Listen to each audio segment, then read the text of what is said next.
fantastic. Goli, first of all, tell us what happened, the situation that you found yourself in and what it was medically, because you ended up blind, didn't you, Yes. in your right eye. How did that happen? I woke up one morning, we were abroad, and my eye was red. And we tried to make an appointment. We couldn't. Then we came back to London. We arrived Sunday morning. Straight away, I went to my church. I prayed in Porchester Hall. And my pastor, Pastor Andrew, asked if there was somebody who knew a sick person because they wanted to pray. Then I say, I know. And then he asked, who is it? I say, myself. I can't see. I can't see. I have lost my sight on my That's right, on right your right eye. And then you went in to see, was it your GP the next day? The next day, I went to see the GP, and he was very upset because I couldn't read nothing, and he sent me in emergency in the eye hospital. And they tried all sorts of tests on you, didn't they? Because they didn't know what this had come from. And in the end, what did they diagnose it? What was it called? The diagnosis uveitis or retina.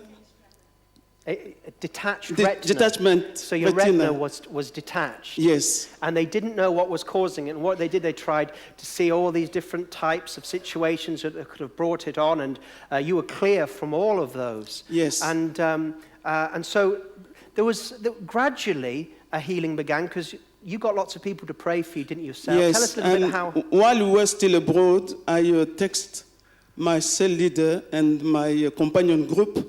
Don't neglect your cell leader. Don't neglect your companion group. This vision is really a good vision. You have really to take opportunity. When you have problem, speak to your cell leader, speak to your companion group. They will pray for you. And they've been praying. And when we went to the doctor that Monday, I text them again to say, look, the situation. And they've been praying. We've been praying in the cell, praying in the church, praying whenever we meet. Okay, great. Well, that's wonderful. And then, tell us about the time when you came on the platform, and was it Colin and William prayed for you?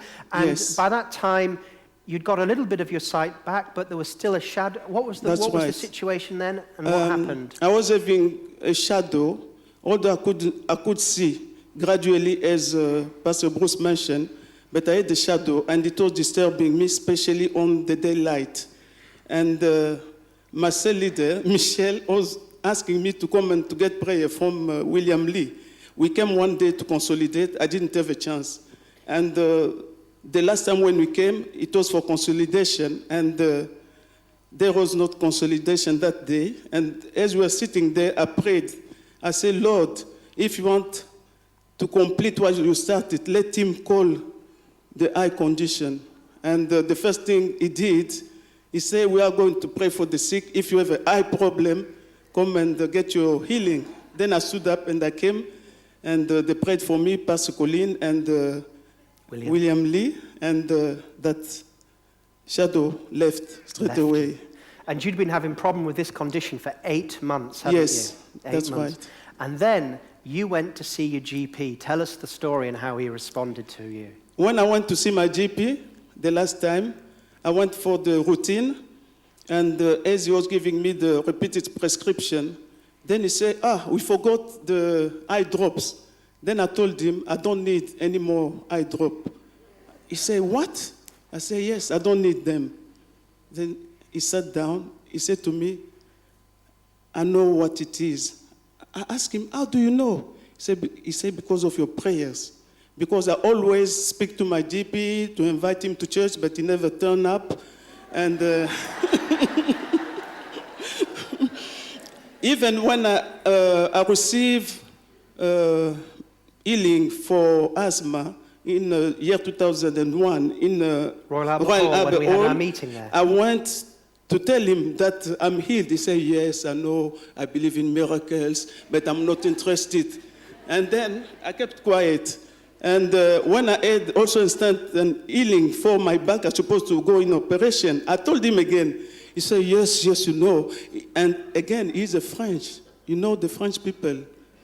Intellect.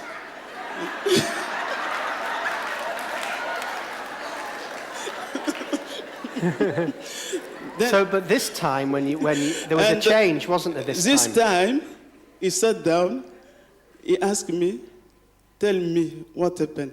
And before that, he said to me, "You know why I know that it was because of your prayers? Because a week before, a lady came with a very bad condition of hay fever, and she couldn't speak English. She had an interpreter. She was Spanish speaking. And 3 days later, she came, and when he checked her, she was a change was really, he couldn't believe what happened. He asked the lady, "What did you do?" And the lady said, "I've been praying." And then, a few days later, I came to tell him, "I don't need the drops. I didn't take the tablet because they were going to put me on a steroid. And I didn't take the tablet. They were going to put me in a certain tablet for 6 months." And so what did he say then to you? Then he said to me, "Why should I go to God through Jesus?" Then I told him, the plan of redemption started in the Garden of Eden. And I was the last patient that day. We had a very long time to speak. I believe we spent 30 minutes. I was preaching to him, sitting. And then he asked me, "Why is it I have to go through Jesus?" Then I explained to him that Jesus came on earth. So you gave him the gospel. I gave him the gospel. What did he do? And then he said to me, "Never ever, I never heard something like this before. Nobody never explained to me. Now I understand. I believe. Who am I for not believing? I believe. What can I do now?" Then I told him, "You need to invite him in your heart as your Lord and Savior. And if you are ready, we can do the prayer now." Then he said to me, "I will do the prayer, but I will tell you one thing. My wife was praying for me. She's a Christian. I will give her honor this evening when I go home. I will ask her to pray with me." Oh, that's wonderful. Thank you, Godly. That's wonderful. Isn't it wonderful?